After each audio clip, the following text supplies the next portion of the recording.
During dinner, my mom said, "You're marrying Uncle Reggie this Saturday." I looked her dead in the eyes and said, "I'd rather set myself on fire." "Don't be dramatic. It's tradition." She said it like she was reminding me to take out the trash. Dad just kept chewing his steak like we were talking about the weather. I pushed back from the table. "What tradition involves marrying your own uncle?" Mom sighed like I was exhausting her. "It's ceremonial, honey, for the family trust. 1 year of paperwork, then you get your share." I grabbed my jacket and headed for the door, but Dad was already blocking it. "Everyone's arriving in an hour. It's done." My phone started buzzing with texts from relatives I barely spoke to. One from Cousin Della said, "Don't fight it. I tried." Another from Aunt Bridget said, "He's gentler than he looks." I nearly threw up right there. I ran upstairs and locked my door. Through my window, I watched cars pulling into our driveway. Uncle Reggie's truck was parked right in front, that stupid hunting bumper sticker gleaming in the fading light. He was 52 years old. I had just turned 20, and apparently, we were engaged. I climbed onto the roof the same way I used to sneak out in high school. From up there, I could see Grandma Opal directing traffic like some kind of wedding coordinator from hell. Uncle Reggie spotted me and waved up at the roof. "Come down, sweetheart. Let's discuss our future." I gave him a gesture that made Grandma clutch her chest. I slid down the drain pipe and sprinted for the woods behind our house. My phone buzzed again. Dad's text read, "It's $12 million.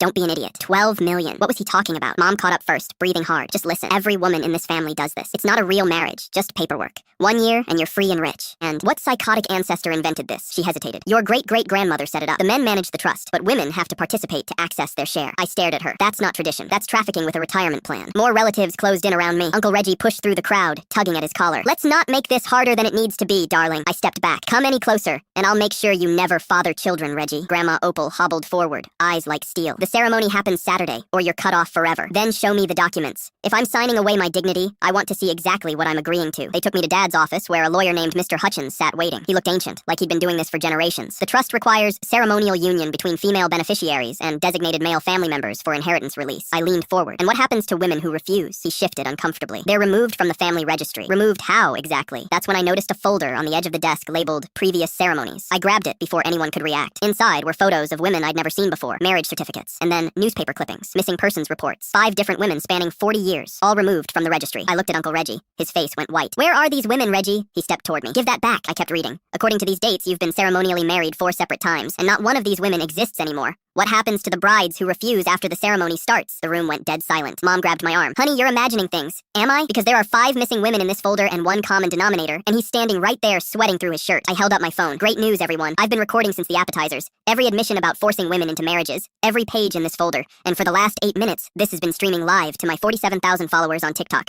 Every face in the room turned gray. Reggie lunged for my phone, but Dad tackled him first. "You're only making it worse." I backed toward the door. "The comments are already tagging the FBI and local police. So when they start digging on Reggie's property, this whole family tree is getting chopped down." Grandma's voice shattered. "You've destroyed everything we built." "No, Grandma. You destroyed it 40 years ago. I just made sure everyone could finally see it." I walked out the front door past all the relatives frozen on the lawn. Mom's voice followed me, shaking with rage. "You were never really family anyway." I didn't even turn around. "Finally, something we agree on.